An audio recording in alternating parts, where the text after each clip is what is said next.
एक simple situation imagine करो। आप एक पॉपुलर वेबसाइट ओपन करते हो और उसी टाइम थाउजेंड्स ऑफ यूजर्स उस वेबसाइट को एक्सेस करते हैं। क्वेश्चन यह है कि इतना ट्रैफिक हैंडल कैसे होता है। यहीं पर काम आता है लोड बैलेंसिंग। तो चलो स्टेप बाय स्टेप समझते हैं कि लोड बैलेंसर क्या है और ये कैसे वर्क करता है। सपोज एक कंपनी के पास सिर्फ एक ही सर्वर है, यूजर्स बढ़ते गए तो सारी रिक्वेस्ट एक ही सर्वर पर आ जाएगी। एक पॉइंट के बाद सर्वर ओवरलोड हो जाएगा और result slow response, failed request या फिर सर्वर डाउन भी हो सकता है। तो सॉल्यूशन क्या है?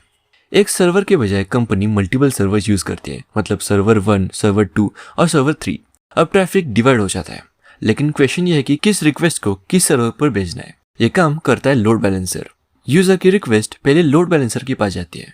लोड बैलेंसर अवेलेबल सर्वर्स को कंसिडर करके रिक्वेस्ट को एप्रोप्रिएट सर्वर्स तक फॉरवर्ड करता है। तो सिंपल वर्ड्स में कहा जाए तो लोड बैलेंसर इनकमिंग ट्रैफिक को मल्टीपल सर्वर्स के बीच डिस्ट्रीब्यूट करता है। इसका गोल सिंपल है, किसी एक सर्वर को अननेसेसरी ओवरलोड होने से बचाना। अब रिक्वेस्ट डिस्ट्रीब्यूट कैसे होती है?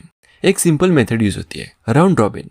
रिक्वेस्ट 1 सर्वर 1 तक जाएगी, रिक्वेस्ट 2 सर्वर 2 और रिक्वेस्ट 3 सर्वर 3 पर। फिर साइकिल ऐसे ही रिपीट होती है। लेकिन हर सर्वर की कैपेसिटी सेम हो यह जरूरी नहीं है, इसलिए लीस्ट कनेक्शन जैसे मेथड्स यूज किए जाते हैं।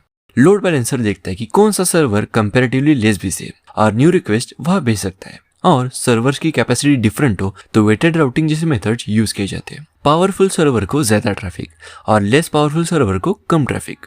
अब मान लो सर्वर 2 डाउन हो गया, तो लोड बैलेंसर को ये पता कैसे चलेगा? यहाँ पर काम आता है health checks. Load balancer check करता है कि सर्वर हेल्दी है या फिर नहीं। अगर सर्वर अनहेल्दी है तो न्यू ट्रैफिक हेल्दी सर्वर्स की तरफ ऑटोमेटिकली राउट किया जाता है। अब ट्रैफिक और इंक्रीज हो गया तो 3 सर्वर्स इनफ नहीं पड़े तो एडिशनल सर्वर्स ऐड किए जाते हैं। लोड बैलेंसर उसे भी ट्रैफिक डिस्ट्रीब्यूशन में इंक्लूड करता है।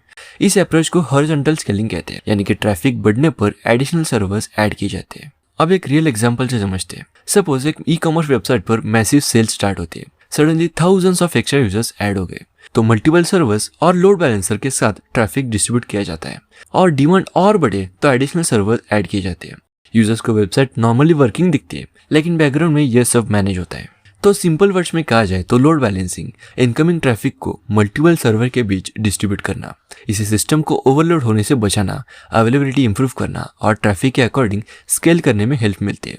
सो नेक्स्ट टाइम जब कोई website smoothly thousands of users handle करते दिखे तो रिमेंबर कि स्क्रीन पर वेबसाइट सिंपल दिखती है, लेकिन उसके पीछे ट्रैफिक मैनेज करने के लिए लोड बैलेंसिंग जैसे सिस्टम्स काम कर रहे होते हैं। तो ऐसी टेक्निकल एक्सप्लेनेशंस के लिए हमारे चैनल को सब्सक्राइब और इस वीडियो को प्लीज लाइक करें।